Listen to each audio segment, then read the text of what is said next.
Study IQ IAS, अब तैयारी हुई अफोर्डेबल।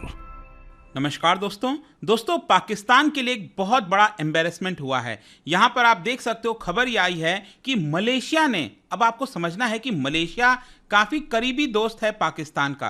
कश्मीर मुद्दे पर भी मलेशिया कई बार बोलता है, पाकिस्तान को सपोर्ट करता है, लेकिन मलेशिया जैसा देश ने पाकिस्तान की जो सरकारी कंपनी, मतलब कि जैसे भारत के अंदर आपको पता होगा इंडियन एयरलाइंस, जो एयर इंडिया था पहले, अब तो टाटा का हो गया है, तो वो सरकारी कंपनी था, वैसे ही पाकिस्तान एयरलाइंस की जो प्लेन है उसको मलेशिया ने सीज कर लिया है। और यह घटना पहली बार नहीं हो रही है, 2 साल पहले भी ऐसी घटना हुई थी। तो इसी के बारे में हम डिटेल से चर्चा करेंगे कि एग्जैक्टली हुआ क्या, यहां पर मलेशिया को पाकिस्तान की जो प्लेन है वो सीज करना पड़ा। काफी कुछ जानने को है, चलिए आगे बढ़ते हैं। लेकिन उससे पहले ध्यान रखिएगा, आज आखिरी डेट है। अगर आप यूपीएससी 2024 के सेल का फायदा उठाना चाहते हैं, सबसे कम दाम पर यह बैच को लेना चाहते हैं, चाहे आप मॉर्निंग बैच लीजिए, इवनिंग बैच लीजिए, यहां पर आपको सिर्फ हमारे वेबसाइट ऐप पर जाना है या फिर कमेंट सेक्शन में इसका लिंक दिया हुआ है, वहां पर जाकर यूज करना है कोड अंकित लाइव, ताकि इस बैच के अंदर आप एनरोल करा सकें। कुछ खास फीचर्स की बात करूं तो लाइव क्लासेस तो होते ही हैं, यहां पर आपको एक पर्सनल मेंटर दिया जाता है पूरे जर्नी के दौरान, ताकि कोई भी दिक्कत हो, प्रॉब्लम हो, आप अपने पर्सनल मेंटर से पूछ पाओगे। और सबसे खास बात, अगर आपका प्रीलिम्स क्रैक हो जाता है 2024 का, तो फ्री ऑफ कॉस्ट में आपको दिल्ली के स्टडी IQ हेडक्वार्टर बुलाया जाएगा। यहां पर रहने की व्यवस्था, यहां पर सब कुछ जो पढ़ाई वगैरह है फ्री ऑफ कॉस्ट में आपको कराया जाएगा। और इसके अलावा अगर आप MCQs अटेम्प्ट करना चाहते हैं तो मेरे इंस्टा पेज पर जा सकते हैं, वहां पर स्टोरीज में जितने भी MCQs हैं उसको आप अटेम्प्ट कर पाएंगे। चलिए शुरुआत करते हैं और सबसे पहले देखते हैं एग्जैक्टली हुआ क्या है। देखिए, पाकिस्तान, जैसा कि हम सबको पता है कि ऑलरेडी बहुत ज्यादा कैश क्रंच से गुजर रहा है, इकोनॉमी एकदम नीचे जा चुकी है, फॉरेक्स रिजर्व है नहीं, और इन सारे सिनेरियोस के बीच में एक बड़ा एम्बैरेसमेंट यही हुआ है कि पाकिस्तान की जो नेशनल कैरियर का प्लेन है वो मलेशिया ने नॉन पेमेंट की वजह से, मतलब कि पाकिस्तान को कुछ पेमेंट करना था, वो पेमेंट पाकिस्तान नहीं कर पाया, जिसकी वजह से जो पूरी प्लेन है उसी को सीज कर लिया। ये आप देख सकते हो, मैं इस वाले प्लेन की बात कर रहा हूं, ये है बेसिकली बोइंग 777, जो कि पाकिस्तान ने मलेशिया से लीज पर लिया था। और ऑब्वियसली बात है, जब आप लीज पर कोई चीज लेते हो तो आपको रेगुलर बेसिस पर जो पेमेंट है वो करना पड़ता है, लेकिन कहीं ना कहीं पाकिस्तान जो है वो पेमेंट नहीं कर पाया। और ये आप देख सकते हो, बताया यही जा रहा है, जो खबर आई है कि लीज डिस्प्यूट की वजह से मलेशिया के अंदर कुआलालंपुर में जो है ये जो पूरा प्लेन है वो आपका सीज कर लिया गया, वहां की जो इंटरनेशनल एयरपोर्ट है वो सीज कर लिया गया है। अब ये क्वेश्चन ये है कि पाकिस्तान ने ये जो प्लेन है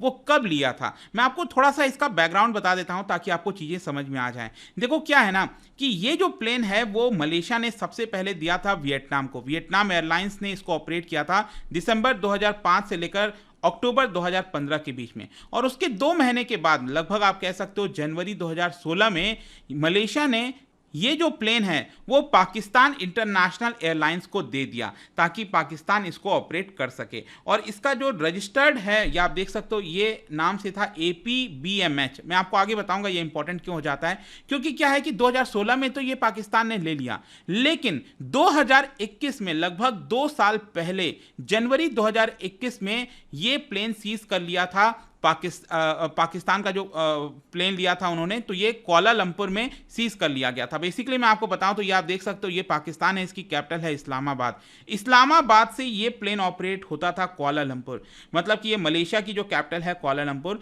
ये आपका अप एंड डाउन किया करता था ये प्लेन। तो वहां पर बताया जा रहा है कि जनवरी 2021 में मलेशिया की एक कोर्ट ने ऑर्डर पास किया और यह कहा कि जो पाकिस्तान से प्लेन आ रखा है कुआलालंपुर में, उसको सीज कर लिया जाए, क्योंकि यहां पर एक कंपनी है, डबलिन की कंपनी है, डबलिन बेस्ड एयरक्राफ्ट लीजर है, जिसका नाम है पेरेग्रीन एविएशन चार्ली लिमिटेड।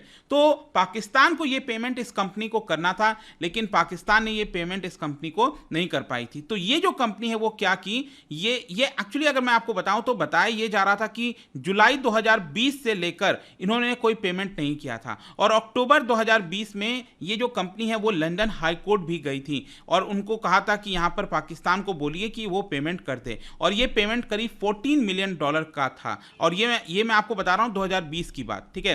तो $14 मिलियन ये पेमेंट नहीं हुआ था, लेकिन फिर भी पाकिस्तान कह रहा था कि देखिए अभी क्या है, कोविड का टाइम चल रहा है और कोविड की वजह से एयरलाइन इंडस्ट्री बहुत ज़्यादा इंपैक्ट हुई है, जिसकी वजह से आपको कुछ दाम कम करने चाहिए, लेकिन ये सारी चीज़ें सुलझ नहीं पा रही थी। तो यहाँ पर ये जो कंपनी है वो लगातार देख रही थी कि पाकिस्तान इंटरनेशनल एयरलाइन जो है वो इस प्लेन का कर क्या रहा है। तो जैसे इस कंपनी को पता चला कि ये जो प्लेन है वो इस्लामाबाद से लैंड हुआ है कुआलालंपुर में, तो कंपनी पहुंच गई डायरेक्टली मलेशिया के कोर्ट में और मलेशिया की कोर्ट से अपील किया कि ये जो प्लेन है उसको सीज कर लिया जाए एज पर इंटरनेशनल जो रूल्स है एयरक्राफ्ट से रिलेटेड। और इसी की वजह से मलेशिया की जो कोर्ट है उन्होंने ऑर्डर पास किया और 2021 में ये जो प्लेन है वो आपका सीज किया गया था उस समय। फिर उसके बाद क्या होता है, लगभग 2 हफ्ते के बाद 14-15 दिन के बाद जो है यहाँ पर कंपनी और पाकिस्तान के बीच में कुछ डील हो जाती है और फाइनली 2 हफ्ते के बाद ये जो प्लेन है वो वापस से रिलीज कर दिया जाता है। तो अब क्वेश्चन ये है कि जब ये सारी चीजें हो चुकी थी तो अब वापस से यहाँ पर क्या हुआ है। देखो अनफॉर्चुनेटली बताया जा रहा है कि वापस से सेम यही कारण बताया गया है कि पाकिस्तान पेमेंट अगेन नहीं कर पा रहा है। जो है अब वो क्या वो सेम कंपनी है दूसरी कंपनी है नहीं पता, लेकिन अगेन पाकिस्तान को कुछ पेमेंट करना था, वो पेमेंट पाकिस्तान नहीं कर पाया। और अगेन सेम यही फ्लाइट APBMH और ये भी आपका फ्लाइट नंबर आप देख सकते हो PK894, ये अगेन पाकिस्तान से लेकर इस्लामाबाद से लेकर कुआलालंपुर अप एंड डाउन करना था, लेकिन इस बार का पेमेंट आप देख सकते हो बताया जा रहा है कि $4 मिलियन के आसपास है। पिछली बार 2020 में जो पेमेंट नहीं हुआ था उसकी वैल्यू थी लगभग $14 मिलियन और इस बार लगभग $4 मिलियन के आसपास बताया जा रहा है। और इसी की वजह से ये जो प्लेन है अगेन वो सीज किया गया और जाहिर सी बात है कहीं ना कहीं मलेशिया की कोर्ट ने अगेन ये ऑर्डर पास किया होगा और अब एग्जैक्टली पता नहीं है कि क्या ये प्लेन वापस से तुरंत रिजॉल्व, ये जो मामला है वो रिजॉल्व होगा, क्या प्लेन को वापस से तुरंत छोड़ दिया जाएगा या फिर काफ़ी समय लग जाएगा जैसे 2 साल पहले हुआ था। लेकिन जैसे ये चीज़ें हुई थी मैं आपको बता दूं एक और बोइंग 777 भेजना पड़ गया क्योंकि यहाँ पर बहुत से जो लोग हैं वो खड़े हुए थे वहीं पर कुआलालंपुर इंटरनेशनल एयरपोर्ट पर और साथ ही साथ क्रू वहाँ पर था और इसी की वजह से उनको वापस इस्लामाबाद लाना था। तो इसी की वजह से दूसरा प्लेन का अरेंजमेंट किया गया और तब जाकर ये लोग वापस आए हैं। तो ये पर्टिकुलर जो पूरा सिचुएशन है आई होप कि आपको समझ में आया होगा। लेकिन ओवरऑल अगर आप देखोगे आखिरकार पाकिस्तान पेमेंट क्यों नहीं कर पा रहा है, ये $4 मिलियन का सिंपल सा पेमेंट है, ये कर देता तो ये सिचुएशन ना होती। इसका मेन कारण है कि पाकिस्तान के पास इस समय फॉरेक्स रिजर्व बचा ही नहीं है, ऑलमोस्ट एकदम खत्म हो चुका है। तो पाकिस्तान ने बेसिकली क्या किया है, जहां जहां पर बहुत ज्यादा आवश्यकता है वहीं पर अपना फॉरेक्स रिजर्व खर्च कर रहा है। इनफैक्ट फरवरी के महीने में पाकिस्तान के प्राइम मिनिस्टर शहबाज शरीफ ने यह तक कह दिया था कि इनके जो फॉरेन मिशंस हैं, जो एम्बेसीज वगैरह होती हैं, काउंसलेट्स होते हैं, उनको कम किया जाए और वहाँ पर जो खर्चा है ऑफिस का, स्टाफ का, ये सारी चीज़ें कम की जाएं ताकि जो इनका फॉरेक्स रिजर्व खर्च होता है उसमें थोड़ी सी कमी आ सके। फिर इसके अलावा पिछले हफ्ते की बात है, पाकिस्तान का जो न्यूज़पेपर है डॉन, उन्होंने ये बताया कि पाकिस्तान के अंदर जो अपर खोहिस्तान नाम का एक डिस्ट्रिक्ट है वहाँ पर पब्लिक सेक्टर हॉस्पिटल, सोच के देखिए, एक पब्लिक सेक्टर हॉस्पिटल, सरकारी अस्पताल, वो ऑपरेट करना बंद कर दिया। वहाँ पर जितनी सर्विसेज दी जाती थी उसको सस्पेंड कर दिया गया क्योंकि वहाँ पर फंड नहीं था, पैसा नहीं था। रिपोर्ट ये बताया जा रहा है कि पाकिस्तान में लगभग 19 ऐसे हेल्थ सेंटर्स फैसिलिटीज़ हैं जहाँ पर शॉर्टेज ऑफ फंड्स की वजह से बहुत कुछ ही सर्विसेज अवेलेबल हैं। लेकिन इस डिस्ट्रिक्ट के अंदर हालत ये हो गई थी कि पैसे नहीं थे, सरकार पैसे पे नहीं कर पा रही थी एम्प्लॉयज़ के और बाकी चीज़ों के, जिसकी वजह से पूरा का पूरा हॉस्पिटल ही यहाँ पर बंद करना पड़ गया।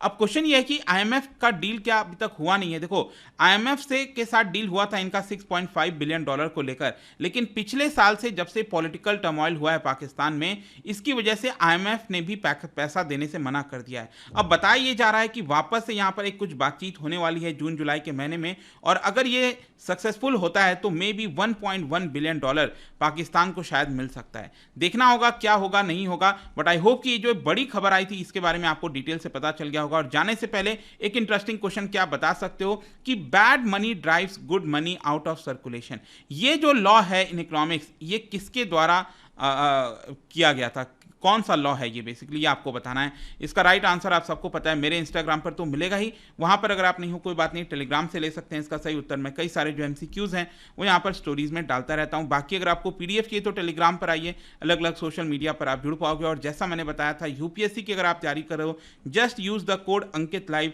To get maximum discount. And I hope की वीडियो आपको पसंद आया होगा। मिलता हूँ आपसे next time, till then thank you very much, see you soon.